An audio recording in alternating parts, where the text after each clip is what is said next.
Hello to all my friends gathered at the Kid Wind Project's Minnesota Renewable Energy Challenge Day in St. Paul.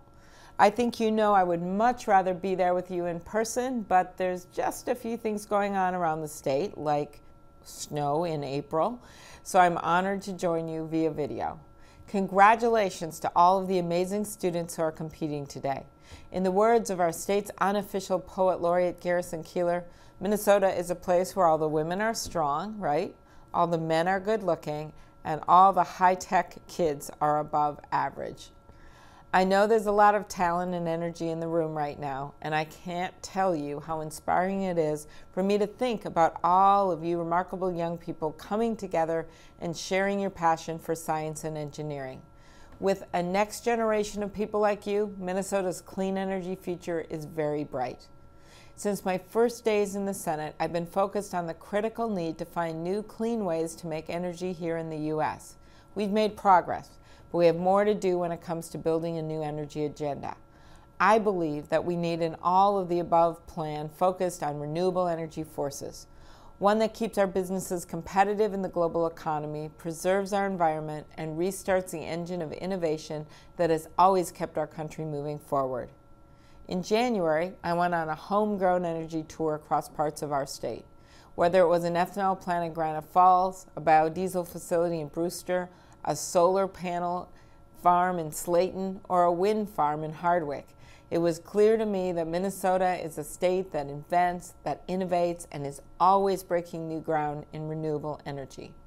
Minnesota is a leader in wind energy. We're currently 5th in the country for wind. And as part of the Minnesota Renewable Efficiency Standard, almost 12% of the energy provided by our largest utility, Xcel, comes from wind power. But in today's competitive global marketplace, we can't afford to rest on our laurels.